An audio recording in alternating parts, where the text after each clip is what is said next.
Você já tem a sua lição? Estamos estudando aqui o curso do vencedor e a cada semana vamos aprendendo um pouquinho mais, vamos descobrindo um pouco mais do que a Escritura tem a nos ensinar. Alguns conceitos já conhecidos por nós, outros são novidades e a gente vai assim aprimorando e aprendendo um pouco mais com Deus. Hoje o nosso assunto é o plano original.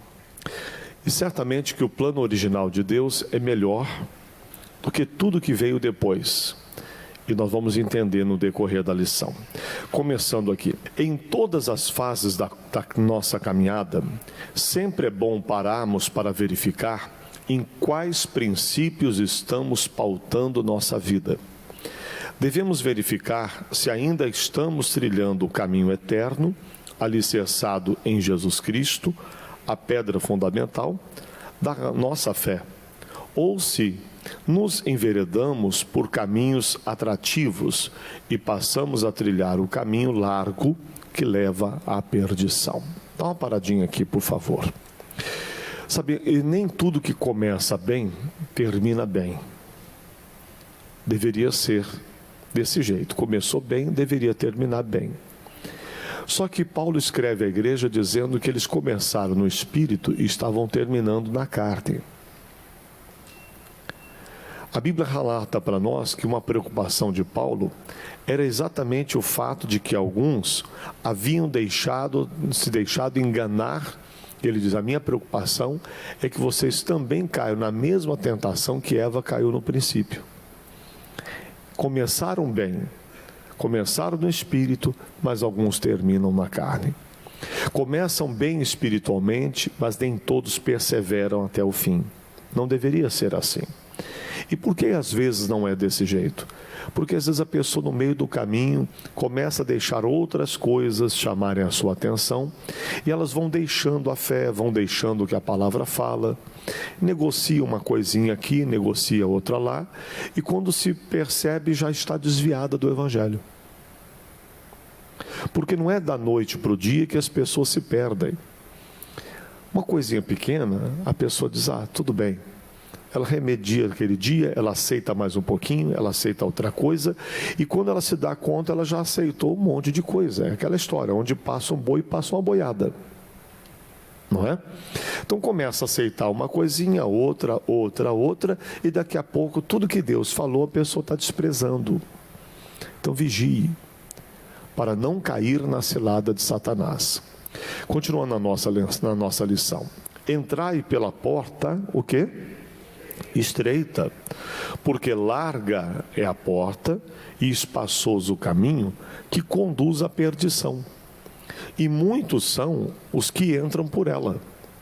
E porque estreita é a porta e apertado o caminho que leva à vida, e poucos há que a encontrem. Então tem muita gente que prefere a porta larga, o caminho largo, porque pode passar levando o que quiser. Pode passar por esse caminho adulterando, esse caminho, essa porta larga, esse caminho largo, pode passar contaminando-se com o pecado, pode passar por esse caminho aceitando as sugestões do maligno, vivendo uma vida promíscua, mentirosa, desonesta, enfim, é um caminho largo. Então a pessoa acha que pode. E hoje não é difícil você encontrar a igreja para todos os gostos. Então alguém diz, a igreja é uma igreja, então pode ser que tá bom. Não é bem assim. Nós temos que olhar para as Escrituras e ver o que é que a Escritura fala. E ver que caminho se está trilhando ali. Então nós temos que viver o que a palavra de Deus fala. A palavra de Deus é o nosso parâmetro, não é outro não. Então nós temos que vir pelas Escrituras, amém? Continuando, caso tenhamos nos desviado de algum trajeto estabelecido por Deus, com a ajuda do Espírito Santo, devemos nos arrepender e voltar à vereda antiga, o caminho apertado. Vereda antiga significa isso, vereda é caminho estreito. Então é o caminho estreito, antigo que Deus estabeleceu. Assim diz o Senhor, ponde-vos nos caminhos, e vede, e perguntai pelas veredas antigas, quer dizer, o caminho estreito. Qual é o bom caminho? E andai por ele, e achareis o quê? Descanso para a vossa alma. Jeremias 6, verso 16. Então nós vamos encontrar o descanso que a gente precisa nesse caminho estreito. O caminho largo não vai nos trazer descanso, vai nos trazer sofrimentos, problemas. Então viver fora da presença de Deus, na desobediência, na rebeldia, no pecado, nos vícios e tantas outras práticas, vai levar a pessoa a sofrimento à vontade. Não adianta, é engano completo. Quando Deus diz para a gente, não faça, Ele não está querendo nos podar ou nos impedir de alguma coisa. Ele está querendo evitar o sofrimento para a nossa vida. É como nós, pais, quando queremos orientar os filhos, dizendo, vigie, cuidado com isso. Olha, essa amizade não é boa para você. Não é que a gente não quer que ele tenha amizade. O que a gente não quer é que ele se perca com as más amizades. Então a preocupação do pai é esta. Também a preocupação do nosso Pai Celestial. Não é diferente. Ele nos quer andando no caminho. Amém? Vamos lá. O plano original. Para conhecer esses princípios eternos que regem nossas vidas até hoje, vamos estudar o capítulo 1 e 2 de Gênesis. O capítulo 1 revela a criação divina, de modo que tudo o que Deus fez é muito bom. Vamos entender uma coisa, tudo é muito bom do jeito que Deus fez. O problema é que as pessoas querem continuar do jeito das coisas que Deus estabeleceu. Não, as pessoas acham que não. Deus diz que o que Ele uniu, o homem não separe. Como é que estão os cartórios hoje? Cheio de gente com pedido de divórcio, não é assim?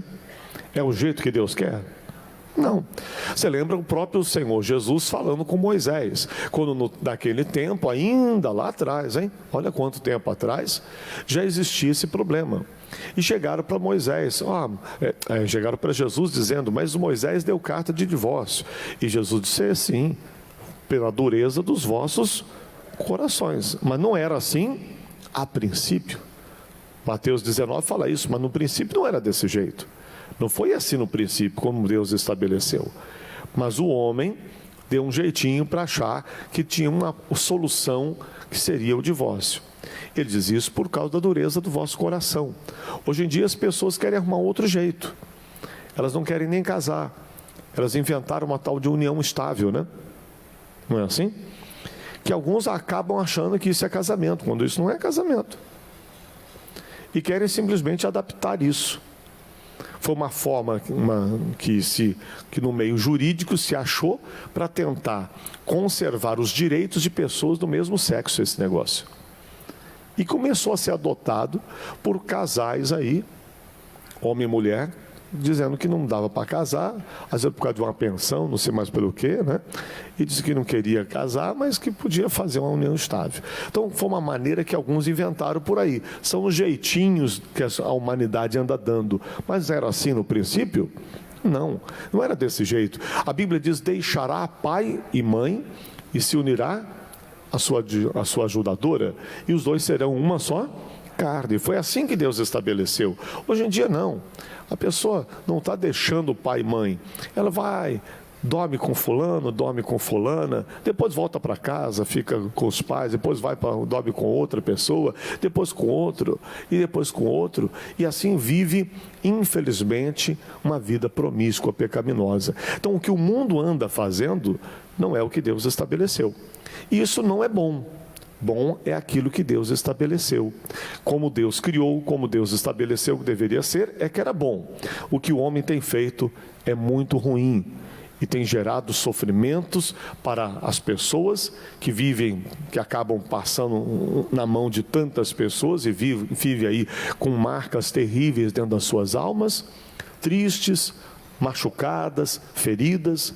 Outras vezes desses relacionamentos sem compromisso surgem filhos também que sofrem porque não têm o carinho do pai e da mãe juntos, são os dois separados. Alguns nem veem mais o pai porque nem sabem quem é o pai. porque a mãe, enfim, arrumou um caso aí, e arrumou uma barriga, e daqui a pouco está lá sozinho, não tem compromisso, e assim as coisas vão ficando muito complicadas nessa sociedade, onde filhos estão aí abandonados, outros em orfanatos, enfim, só tem trazido desgraça o pecado. O pecado não traz outra coisa, o salário dele é a morte, e isso precisa ser, de fato, ser levado em consideração e saber o que é que vai acontecer no futuro. Quem faz escolhas erradas vai colher resultados ruins e vai se pagar um preço caro, e é o que a gente vê em diversas histórias, infelizmente. E o pior é que ainda tem gente que parece que não vê isso e ainda continua caindo nos mesmos erros que tantos outros caíram também. Vamos abrir os nossos olhos, amém, pessoal? Então, tudo como Deus fez é muito bom. Céus e terra, mar, vegetação, animais, o ser humano. Adão foi o primeiro homem criado, com uma capacidade intelectual formidável. No jardim do Éden, todos os dias, Adão mantinha comunhão com Deus na viração do dia. Gênesis 3:8. Ali ele manifestava a sua adoração ao Criador. Ali ele tinha comunhão com Deus. Adão também tinha hábitos de vida e alimentação saudáveis. Hoje vivemos na era da indústria alimentícia, que, se por um lado facilita nossa vida, por outro usa substâncias que não são saudáveis, ou não tão saudáveis, como sódio e tantas outras coisas. Isso sem falar no conforto da tecnologia, que nos tornou parte da sociedade preguiçosa e sedentária. Precisamos nos libertar e voltar a ter hábitos saudáveis, pois tudo o que Deus fez é muito bom. Claro que é muito fácil, né? E é muito, assim, prático. Você chegar em casa, pega uma batata já fatiada, né, em palitos, e já faz o negócio muito rápido, né? É bem fácil. Antigamente o camarada ia lá, arrancava a batata, né, descascava, enfim, e preparava, e dava muito mais trabalho. Só que os exercícios que o ser humano fazia para plantar, para colher, a caminhada que a pessoa fazia para ir a determinado lugar, ou mesmo quando tinha que comprar, já ir num hortifruti, num lugar desse. Hoje em dia as pessoas pedem tudo para se entregar em casa, né? Até mercado já existe dessa forma. A pessoa já não precisa mais ir no banco, ela num aplicativo do celular, ela faz tudo, faz as transações bancárias, tudo, facilita tudo, não é assim? A tecnologia, tudo isso facilita tudo. Por um lado, é muito positivo. E por outro, a pessoa não levanta nem mais do sofá para trocar de canal. Nem isso faz. Resultado, as pessoas vão ficando cada vez mais sedentárias. E as consequências disso também são doenças, são a obesidade e mais uma porção de outros problemas que vêm por conta de tudo isso, né? Além do fato de que nós vimos agora há pouco, que na viração do dia, Gênesis 3:8, o homem tinha comunhão com Deus. Mantinha uma vida de comunhão com Deus. Olha que coisa. Todo dia, a viração do dia. Será que o homem mantém um momento de comunhão com Deus diária? Ou será que está difícil arrumar um espaço na agenda para Deus? Deus volta semana que vem, que essa semana minha agenda está cheia. Não é? A coisa está meio complicada para mim, que eu estou com a agenda lotada. Mas antes não. Todos os dias o homem tinha comunhão com Deus. Tudo que Deus fez é muito bom, né? Continuando na nossa lição, então. Adão também, então, eu já vi essa parte. Vamos lá. Primeiro casal. Após algum tempo, Deus viu que não era bom que o Adão estivesse só. Vamos ler de novo isso? Após algum tempo, Deus viu que não era bom que o Adão estivesse só. Olha para mim aqui, por favor. Estar só faz parte da vida humana. Esse tempo de estar só é importante, tanto para o homem como para a mulher. Porque Adão estava só, mas estava só com Deus, não é? Ele mantinha uma vida dele com Deus. Ele não tinha uma namorada, ele não tinha uma esposa, mas ele tinha a Deus. Aliás, ele não tinha nem pai, nem mãe, nem irmãos, não é? Adão não tinha ninguém. Ele foi o primeiro homem. Ele só tinha os animais, tinha um jardim para cuidar, mas ele tinha Deus. Então ele mantinha uma vida com Deus diária. Esse tempo de estar só é importante para o ser humano. Estar só é uma fase importante da vida para que o homem possa se achar com Deus, descobrir quem ele é, descobrir quem de fato eu sou em Deus, e quando ele encontrar aquela pessoa certa, para poder iniciar um namoro, um noivado e chegar a um casamento, ele não vai encontrar alguém para suprir um vazio que ele não supriu em Deus. Está me entendendo? Ele já é completo em Deus. Ele não vai casar porque ele precisa ser feliz. Ele não vai casar porque ele é uma pessoa triste.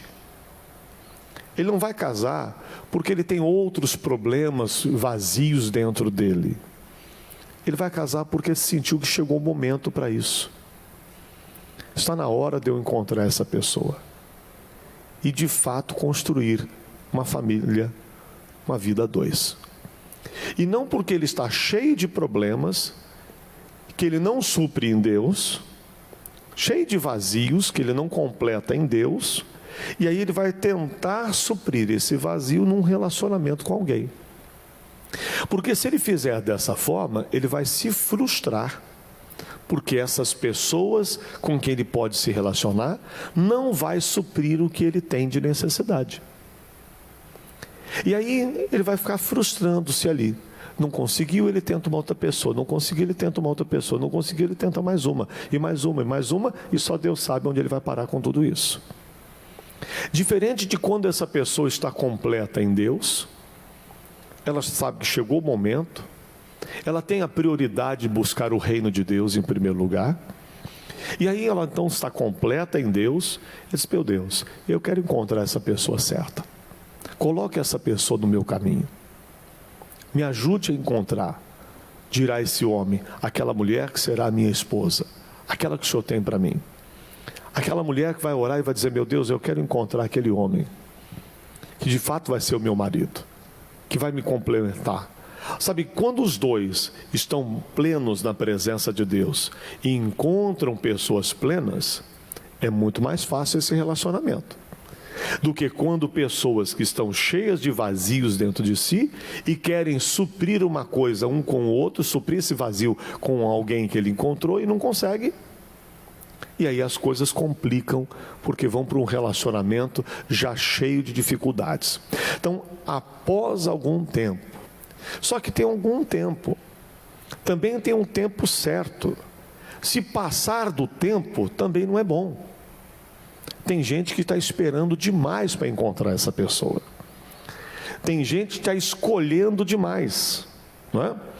Há quem diga, por aí as mulheres dizem: ah, pastor, mas é difícil encontrar um homem certo, encontrar um marido para mim é muito difícil, então tem um monte de mulher solteira. Mas dizem por aí as boas línguas, ou más línguas, não sei, diz que o homem é tudo igual. Então por que tanta dificuldade para achar se já é tudo igual? Não é assim? Mas infelizmente, às vezes as pessoas procuram demais. Às vezes também querem encontrar uma perfeição que não existe. Então é hora de falar com Deus, sabe? Deus sabe encontrar para você a pessoa certa. Quando Adão teve a necessidade, o Adão ficou procurando por aí? Ou foi Deus quem trouxe? Deus viu a necessidade dele.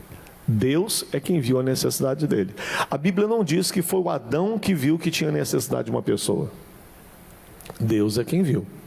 E o Adão, mantendo um relacionamento com Deus, talvez até já tivesse falado isso com o Senhor, talvez tivesse dito: Senhor, eu andei reparando os animais, Eles têm casais.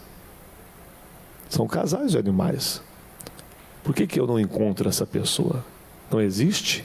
O senhor ainda não fez? O senhor ainda não fabricou essa pessoa? E um dia Deus então dá um sono nele e tira da costela e faz a Eva para ele. Vamos continuar na nossa lição. Por esse motivo, Deus criou Eva, a ajudadora do homem, formando o primeiro casal, Gênesis 2, 18 ao 25. Diferente de Adão, criado do pó da terra, foi assim que o Adão foi criado, Eva foi formada do próprio Adão. Interessante isso, né? Isso não ficou registrado à toa, mas para entendermos que a mulher não seria independente do homem. Ela o ajudaria, já que era uma só carne. E da costela que o Senhor Deus tomou do homem, formou uma mulher e trouxe-a a Adão. Então quem trouxe foi Deus. E disse a Adão: esta é agora osso dos meus ossos e carne da minha carne. Esta será chamada varoa, porquanto do varão foi tomada. Outro detalhe importante: Deus não tirou um osso do pé de Adão para formá-la, senão o homem poderia, em algum momento, querer pisá-la, machucá-la, humilhá-la. Então o homem, quando faz isso, também está errado, né? Porque ele deveria cuidar dela, alimentá-la, cuidar da sua esposa e não pisar nela. O Criador também não formou Eva de um osso da cabeça, olha aí, mulherada, para que ela não quisesse competir com o marido, querendo mandar nele ou sentindo-se superior a ele por causa de suas habilidades. A mulher foi feita de uma das costelas de Adão, para estar ao lado a lado com ele, ajudando em todo o tempo. Bem diferente do que muitos casais estão vivendo nos dias de hoje, né? É tempo de voltar ao padrão estabelecido por Deus, para que o casamento seja o quê? Para que o casamento seja muito bom. Infelizmente, como existe competições às vezes entre marido e esposa, porque o emprego que ele tem, porque o emprego que ela tem. As competições existem, às vezes os maus tratos, a ofensa, troca de farpas, desentendimento constante, um querendo dizer que manda mais que o outro, não é? Há enfim, às vezes uma competição dentro de casa, uma rivalidade. É complicado isso, porque agindo dessa maneira, vai se criar um ambiente pesado, um ambiente ruim e um casamento problemático. Não foi isso que Deus estabeleceu. Não foi assim que Deus planejou. O homem tem se enveredado por caminhos errados. É hora de voltar às veredas antigas. É hora de voltar para os princípios que Deus estabeleceu. Vamos lá, o poder de decisão. Adão e Eva experimentaram 100% dessa perfeição de unidade no espírito, alma e corpo. Esse é o padrão de Deus para todo casal. E Deus os abençoou, e Deus lhes disse: frutificai, multiplicai-vos e enchei a terra. Sujeitai-a e dominai sobre os peixes do mar, sobre as aves dos céus e sobre todo animal que se move sobre a terra. Gênesis 1, 28.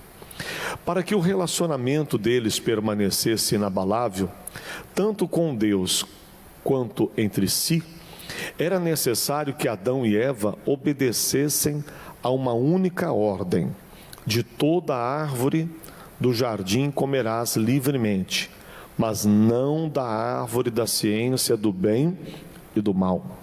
Dela não comerás, porque no dia em que dela comeres, certamente morrerás. O ser humano foi criado à imagem e à semelhança de Deus, com o poder de escolha, ou seja, o livre-arbítrio, aquela capacidade de tomar decisão. Mas esse atributo também nos traz responsabilidades. Se estivermos ligados a Deus, conseguiremos obter a direção divina, o que com certeza nos trará a bênção do Criador. Amém? A gente vê que, infelizmente, o homem tomando decisões, o poder dele decidir, quando ele faz isso por escolha, motivado pelas suas vontades humanas, pela sua carne, pelos seus desejos, pelos seus impulsos, normalmente o ser humano faz escolhas erradas.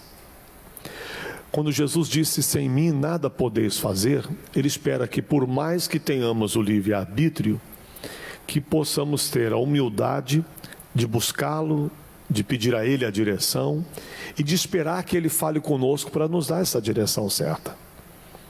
Ele não vai fazer da gente um robozinho, agora para a direita, para a esquerda, sem deixar que tomemos decisões na nossa vida. Deus permitiu que fizéssemos as nossas escolhas. Quando Ló estava junto com Abraão e prosperava debaixo da bênção que estava sobre Abraão, Ló fez a sua escolha e fez errada. Estendeu o seu olhar para as campinas do Jordão e achou que lá era o melhor lugar para se estar.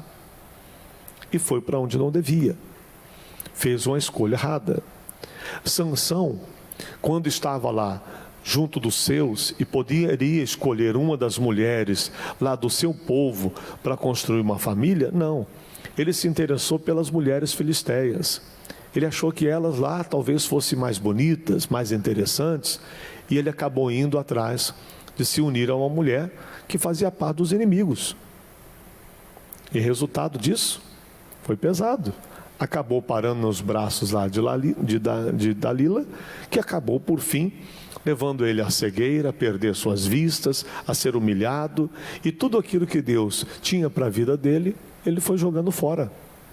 Na misericórdia, quando ele se arrepende, Deus devolve a força a ele, mas para ele morrer no final da sua vida. Então a história, às vezes, as escolhas que os seres humanos fazem, muitas vezes são erradas. Na grande maioria das vezes, né? Porque não consultam a Deus, porque não pedem a direção a Deus. Quando Deus disse que queria comandar a nação de Israel, ele seria o Senhor, o rei de Israel. Mas Israel olhava para as outras nações, e as outras nações tinham um rei. E eles então começaram a ter a ambição de ter um rei como as outras nações tinham. E fizeram uma escolha. Escolheram quem? A Saul, que foi também uma grande decepção para o povo de Deus naquele tempo. Foi também uma escolha errada. E aí vai tantas outras escolhas que os seres humanos fazem na vida e que trazem resultados ruins para as suas vidas. Aí o homem faz a escolha e vai dizer, meu Deus, por quê? Por quê? Por que você não me consultou? Por que você não olhou para a minha palavra? Por que você não viu o que eu te falei? Já atendi casos de pessoas com problemas conjugais sérios e que a pessoa diz, pastor, olha, a situação é essa. Mas você nunca percebeu nada? Ah, pastor, na época do namoro, ele me traiu, mas eu perdoei. E aí você continuou. Ele já mostrou o que ele tinha, já mostrou que a inclinação dele era para esse lado. Infelizmente você persistiu. E agora está lhe traindo desse jeito. Às vezes as pessoas percebem algumas coisas, mas não tomam atitudes, deixam rolar, deixam acontecer. E às vezes pagam um preço que poderiam ter evitado. Infelizmente, muitas escolhas que fazemos são exatamente a causa dos problemas que enfrentamos. Porque não soubemos fazer as escolhas certas, quando deveríamos estar sensíveis a Deus, buscando dele uma direção para não fazer a escolha errada. Continuando na lição, só um detalhe, é que uma vez casado, meu irmão, não tem mais escolha errada, tá? Agora está tudo certo, porque você agora é casado, tem a sua esposa, você tem o seu marido, então essa pessoa é a pessoa certa para você agora. O que você tem que fazer? Lutar pela salvação dessa pessoa, pela libertação e pela transformação desse cônjuge, né? Não adianta dizer, eu fiz uma escolha errada, agora então eu vou partir para outra. Peraí, aí você vai cometer um segundo erro. O que uniu Deus não separe o homem. Voltando para a nossa lição. Então o primeiro casal levou à risca a ordem divina de não comer do fruto proibido. Porém, em um momento de fraqueza, Eva foi tentada a seguir o que seus olhos cobiçaram e o seu intelecto desejou. Ao desprezar a orientação de Deus, a mulher decidiu desobedecer a seu Criador. E vendo a mulher que aquela árvore era boa para se comer e agradável aos olhos, e árvore desejável para dar entendimento, tomou do seu fruto e comeu, e deu também a seu marido, e ele comeu com ela.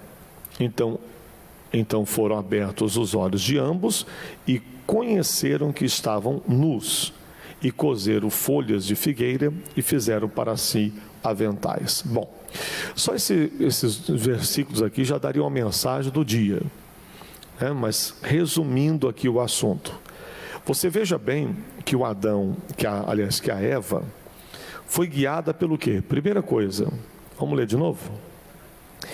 E vendo a mulher que aquela árvore era boa. Primeira coisa aí, ela foi guiada por aquilo que ela viu, os olhos.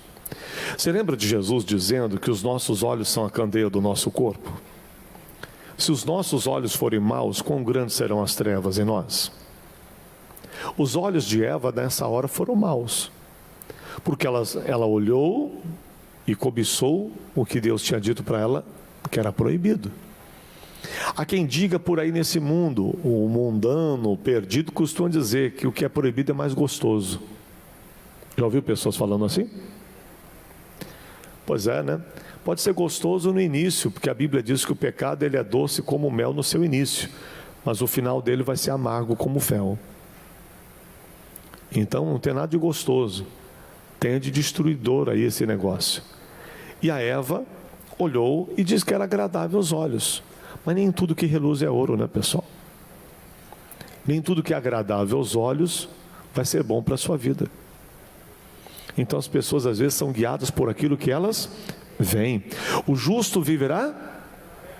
Não é pela vista, mas a Eva foi guiada pela vista. Então muito cuidado com o que você vê, porque nem sempre o que você vê, o que os teus olhos veem, de fato é o melhor para a sua vida. Às vezes agrada aos olhos, mas não agrada a Deus, entende? Às vezes é agradável aos olhos, mas não está de acordo com a palavra de Deus. Pode ser interessante aos olhos, e não só aos olhos, olha o que mais. E ainda, além disso, é agradável aos olhos e a árvore desejável para dar entendimento, porque o Satanás falou para ela que ela podia ser igual a Deus. Desejar para se dar entendimento. Então aí começou a cobiça intelectual dela, aquela coisa de querer conhecer. Cuidado com aquilo que você quer conhecer. A gente não precisa conhecer o proibido. A gente não precisa conhecer o que é mal para saber que aquilo é mal. Eu nunca experimentei droga na minha vida. Eu não preciso experimentar para saber que ela é uma desgraça, que ela é uma droga de verdade, que ela destrói a vida das pessoas. Eu não preciso da droga para saber disso. Eu nunca provei, nem vou provar, porque eu sei que isso não me presta. Eu não preciso experimentar para ver o que vai dar. Qual é a sensação que se tem? Não tenho a menor curiosidade para saber qual é a sensação, porque eu sei depois qual é o resultado final de tudo isso aí. Basta olhar nas Cracolândias, você vai ver que resultado que ficam essas pessoas. Dá uma olhada na vida de gente que destruiu suas vidas, suas famílias inteiras, e você já sabe qual é o resultado que vai ter esse negócio. Olha para as clínicas de recuperação de tantas pessoas que idas e vindas, sai, entra e sai e não se liberta. Aí você vê que desgraça que é essa coisa chamada droga. Então não precisa experimentar para saber que isso não presta. Não é verdade? Então a gente não precisa ir pelo conhecer o que não se tem que conhecer. Já basta você saber que aquilo que não é bom, você já conhece o que a palavra de Deus fala, e o que Deus fala para mim já é o bastante. O que Deus fala para você já é o suficiente. Então você não precisa conhecer o que não presta. Você precisa conhecer o que Deus fala sobre o assunto. Se Ele diz que aquilo é pecado, então aquilo não é bom para mim. aquilo vai me separar de Deus, aquilo vai me causar dano, aquilo vai destruir minha vida, e por fim aquilo vai me levar para o inferno. Então aquilo não é bom para mim. Então não me interessa isso aí. No quanto é agradável aos olhos, o quanto é desejável ao entendimento. Mas ela não pensou assim. Tomou do fruto, comeu, e deu também ao seu marido. Aí, tá vendo? Olha aí, o Adão caiu por causa da Eva, né? A culpa é dela, né? Não é isso? Mas ele também não tinha livre-arbítrio? Tanto quanto ela? Tinha. Ela ofereceu. Mas não é porque ela ofereceu que ele tinha que aceitar. Não é verdade? Ela ofereceu, verdade, ela estava errada. Mas ele aceitou. Por que ele aceitou? Ele não tinha que aceitar. O Adão jogou a culpa na Eva, né? Ah, foi a mulher que tu me deste. É verdade, ele fez isso. Mas ele estava se esquivando de uma responsabilidade que era dele. Cada um responde por si próprio. Cada um responde por si. Não adianta você jogar a culpa, não, porque a culpa é da minha mulher, a culpa é do meu marido. Não, porque ele fez isso, porque ela fez aquilo. E você fez o quê? O que é que você fez também? Não, porque a culpa é do meu patrão. Não, porque a culpa é do meu empregado. O que você fez? Cada um tem a sua participação na história. Não tem essa de que um lado só está errado. Os dois lados têm complicações aí. Quando um casal está brigando, não adianta achar que um lado só é culpado. O outro também tem problemas. Ele precisa enxergar quais são. Ele precisa ver quais são os seus. É muito fácil você só julgar a culpa no outro, só dizer que o outro está errado. Mas no outro não. Dizem por aí que quando dois não querem, dois não brigam, né? Então tem problema dos dois lados, não é um lado só. E a gente tem que enxergar quais são os nossos erros. Às vezes a gente enxerga só o dos outros, a gente tem dificuldade de enxergar o nosso. O marido tinha livre-arbítrio também, mas ele pegou e comeu. E ele comeu com ela. Que bonitinho, né? Então morreram juntos, olha que coisa bonitinha. Os dois fizeram besteira e os dois caíram e os dois morreram. Os dois ficaram separados de Deus. Então foram abertos os olhos de ambos e conheceram que estavam nus e coseram folhas de figueira e fizeram para si aventais. Eles tentaram, de alguma forma, consertar o erro que fizeram e tentaram consertar com folhas, que não resolveu o problema. Logo após comer o fruto da árvore do conhecimento do bem e do mal, Eva o ofereceu a Adão, o qual também decidiu desobedecer a Deus. Decisão dele. Ele deu uma maldição também. O resultado foi a morte espiritual da humanidade. E a mulher disse, a mulher disse, né? Deus falou para a mulher: multiplicarei grandemente a tua dor e a sua conceição. Com dor terá filhos, e o seu desejo será para o teu marido, e ele te dominará. E o Adão disse, e ao Adão ele disse: porquanto deste ouvidos à voz da tua mulher, e comeste da árvore de que te ordenei, dizendo: não comerás dela, maldita é a terra por causa de ti. Com dor comerás dela todos os dias da tua vida. Que coisa brava, hein? Espinhos e cardos também te produzirá, e comerás a erva do campo, do suor do teu rosto comerás o teu pão, até que te tornes a terra, porque dela fostes tomado, porquanto és pó, e em pó te tornarás. Então Deus estabelece que agora o homem não seria um ser que viveria nessa terra para sempre, mas que ele voltaria agora ao pó da terra, que passou a existir a morte. Adão e Eva não puderam mais morar no jardim do Éden. Foram despejados, hein? Onde tinham tudo sem sacrifícios. Agora eles teriam de trabalhar duro para sobreviver, pois no ato da desobediência ao Criador, perderam certos privilégios. Dores e sofrimento passariam a existir, mas a maior perda era perder a comunhão com o Senhor. Como um vírus altamente contagiante, o pecado da rebelião e independência de Deus atingiu o que ele mais amava. O que atingiu? A sua família. O pecado atingiu a família. Você sabe que a Bíblia diz que aquele que se dá à cobiça perturbará a sua casa. Eva e Adão se deram à prática da cobiça e trouxeram perturbação para a sua casa, para a sua família. Após ter acesso ao bem e o mal, a primeira família da terra experimentou a mais terrível tragédia. Caim fez o quê? Mata Abel. Vamos ler lá o Gênesis 4, que mostra isso. Coisa triste demais, né? Um irmão matando o outro. E conheceu Adão e Eva, conheceu Adão a Eva, sua mulher, e ela concebeu. E teve a Caim e disse: alcancei do Senhor um varão. Então ela ficou feliz com o filho dela, nasceu Caim. 2. E teve mais a seu irmão Abel. E Abel foi pastor de ovelhas e Caim foi lavrador da terra. E aconteceu no cabo de dias que Caim trouxe do fruto da terra uma oferta ao Senhor. E Abel também trouxe dos primogênitos das suas ovelhas e da sua gordura. E atentou o Senhor para Abel e para a sua oferta. Mas para Caim e para a sua oferta, não atentou.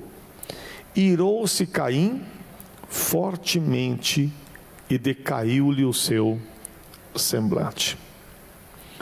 E o Senhor disse a Caim: por que iraste? E por que decaiu o seu semblante? Se bem fizeres, não haverá aceitação para ti? E se não fizeres bem, o pecado jaz à porta, e para ti será o seu desejo, e sobre ele o quê? Dominarás. Bom, o que nós estamos vendo? Agora uma humanidade caída, uma humanidade corrompida.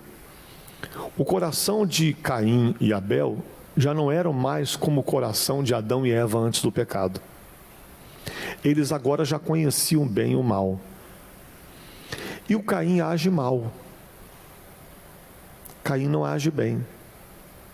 Caim olha para a sua colheita e diz: por que eu vou dar para Deus a primícia da minha colheita? Por que eu vou dar o melhor para Deus? Ele foi e separou o que interessava para ele. Isso aqui eu dou para Deus. O Abel agiu diferente. O Abel vai e separa dos seus animais, ele prepara o melhor para Deus. Ambos vão e oferecem algo a Deus. E quando eles fazem as suas ofertas a Deus, Deus atenta para a oferta de Abel, porque Abel agiu bem. Mas ele não atenta para a oferta de Caim, porque Caim agiu mal. Qual era o problema? A oferta? Mais do que a oferta, o problema era o coração de ambos. A questão era o coração de ambos. Como estava o coração de Abel oferecendo e como estava o coração de Caim oferecendo algo a Deus? É o coração. Era aquilo que eles estavam de coração fazendo. Fazendo de coração bem, fazendo de coração mal. Então Deus recebe a oferta de Abel e rejeita a de Caim. E o Caim fica bravo, se achando certo, quando estava errado. Aí Deus fala para ele: por que você caiu o teu semblante? Porque você está com a cara fechada, Caim. Se você tivesse feito o certo, eu não teria aceito. Ou você fez o errado. O teu desejo será para ti. Quer dizer, o teu desejo vai ser contra você mesmo. Mas sobre o teu desejo você tem que dominar. Porque você agiu assim, o teu desejo será contra você. Deus sabia que surgiu dentro dele um desejo que não deveria surgir. Um ódio do irmão. Uma raiva do seu irmão. Mas ele fez errado e ficou com raiva do irmão. Olha que coisa. E ele, revoltado contra o irmão, com ódio do irmão, o que ele fez? Verso 8. E falou Caim com seu irmão Abel. E sucedeu que, estando eles no campo, se levantou Caim contra o seu irmão Abel e o matou. Preste atenção no início do versículo. E falou Caim com seu irmão Abel. Eles devem ter discutido. A conversa ali não deve ter sido boa. Deve ter batido boca. O Abel deve ter dito umas verdades para o Caim. O Caim não aceitou, não se arrependeu, não reconheceu o seu erro. Pelo contrário, partiu para cima do irmão e matou o próprio irmão. Olha que desgraça acontece na primeira família. Tudo porque Adão e Eva não respeitaram o que Deus havia estabelecido. E aí entrou a desgraça. E disse o Senhor a Caim, olha só, onde está Abel? Deus sabia que o Caim tinha matado Abel, mas ele pergunta como forma de dar ao Caim a oportunidade de dizer: Senhor, eu fiz tudo errado, eu pequei, eu fiz uma loucura. Onde está Abel, teu irmão? E olha a resposta dele. E disse: não sei, sou eu guardador do meu irmão? Olha o mal educado, com o coração cheio de ódio, contaminado pelo demônio. E disse Deus: que fizeste? A voz do sangue do teu irmão clama a mim desde a terra. Então o sangue dele está clamando. Você o matou. E agora maldito és tu desde a terra, que abriu a sua boca para receber da tua mão o sangue do teu irmão. Que coisa séria. Então você veja que o demônio entrou na vida do Caim, entrou na família de Adão e Eva, né? E trouxe essa desgraça terrível, que foi um irmão matando o outro. Voltando para a lição, porque senão a gente vai demorar muito aqui, voltando para o nosso assunto. Imagine a dor da Eva, a mãe tendo que sepultar o seu filho. Até aquele momento não existia sepultamento, ninguém tinha morrido, irmão. Primeira morte foi do seu filho, Abel. Que preço caro. O salário do pecado é a morte mesmo, pessoal. Imagine a dor de Eva, ao ver a destruição dos próprios filhos. Um morrendo e o outro sendo amaldiçoado. Mãe é mãe, né? Independente do filho ser aí um problemático como este Caim. Mas é mãe. Imagina a situação dela agora. Enterra um filho e o outro ela fica sofrendo porque vê que o filho fez besteira e está com a cabeça toda virada, fazendo tudo que não deve, indo por caminhos errados e sendo amaldiçoado pelo próprio Deus aí. O pecadinho, né? Entre aspas, o comer uma fruta, o conhecer uma fruta do conhecimento do bem e do mal, deve ter passado em sua mente como um filme. Sua desobediência a Deus, o marido comendo fruto proibido oferecido por ela mesma. Agora, o conhecimento do mal se alastrou pelo coração de Caim, seu filho. Que tristeza. Mas Eva não tinha sido criada para ajudar Adão? Como deixou sua principal missão? É esse o resultado de ceder à tentação, de agir por conta própria, de cobiçar, de abrir a porta para o pecado. Desde esse ato inconsequente de Eva e Adão, a maldade do homem foi se agravando de tal maneira que a imaginação do ser humano se tornou continuamente má. E é o que a Bíblia Sagrada fala, inclusive.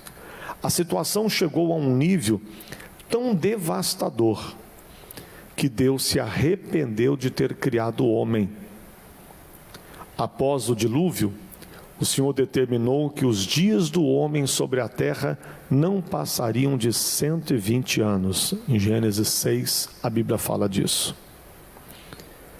Mesmo com todos os erros, Deus não desistiu da sua criação. Veremos na próxima lição o grandioso plano de salvação executado por Cristo para nos trazer de volta ao estado original da criação. Até lá. Amém? Então estamos vendo que, infelizmente, o preço pago foi muito alto, né? Muito alto. E até hoje se paga esse preço. Apesar da obra que Cristo fez por nós no Calvário, existem muitas pessoas que não conhecem esse plano da salvação.